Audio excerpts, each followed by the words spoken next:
Nashik Wadivare police station हद्दीतील सारूळ येथे 20 February 2026 रोजी निर्जन स्थळी 18 ते 19 वयोगटातील अज्ञात तरुणीचा गळा चिरलेला आणि चेहरा विद्रूप केलेल्या अवस्थेतील मृतदेह आढळून आला होता।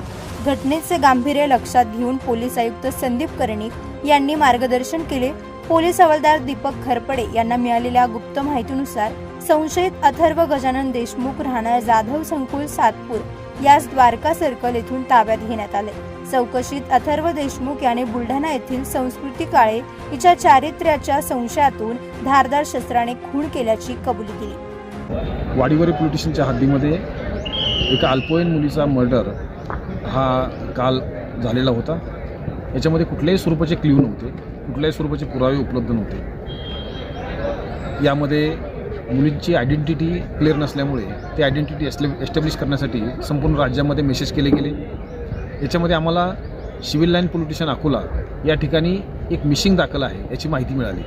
त्या मिसिंगच्या आधारे त्या मिसिंग व्यक्तीच्या आईवडिलांना संपर्क केला असता व त्यांना फोटो दाखवला असता त्यांनी ही मयत मुलगी ही त्यांचीच असल्याचं कबूल केलेलं आहे। त्याच्यानंतर त्यांना जे संशयित आरोपी वाटत होता त्या संशयित आरोपीचा शोध घेतला असता तो सातपूर हद्दीमध्ये सातपूर कॉलनी या भागामध्ये संशयित पद्धतीने फिरताना रात्री उशिरा सापडला।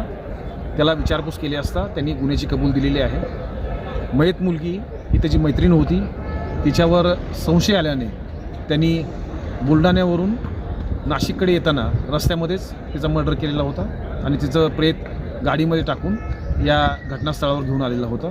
त्याला साथ देणारे आणखी काही लोक आहेत, काही व्यक्ती आहेत, त्यापैकी एका व्यक्तीला ताब्यात घेतलेलं आहे। इतर काही साथीदार आहेत का याची माहिती देण्यात येत आहे। सर्व संबंधित जे पुरावे आहेत ते जमा करण्याचं काम सुरू आहे। वाडीवरे पोलीस स्टेशनचे प्रभारी अधिकारी या गुन्ह्याचा अधिक तपास करत आहेत।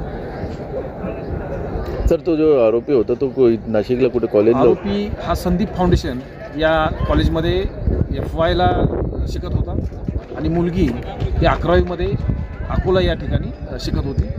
हॉस्टेलला राहत होती मुलगी आणि हा मुलगासुद्धा या ठिकाणच्या संदीप फाउंडेशनमध्ये प्रायव्हेट रेसिडेन्समध्ये राहत होता। सर, तो मुलगा जो आहे तो मूळचा कुठला राहणार आहे?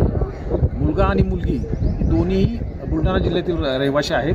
त्यांचे दोघांचे आईवडील हे जवळचे मित्र आहेत अशी प्राथमिकदृष्ट्या माहिती मिळते आहे आणि त्यांनी हे प्रेम प्रकरणातून अशा स्वरूपाचा टोकाचा निर्णय घेतला।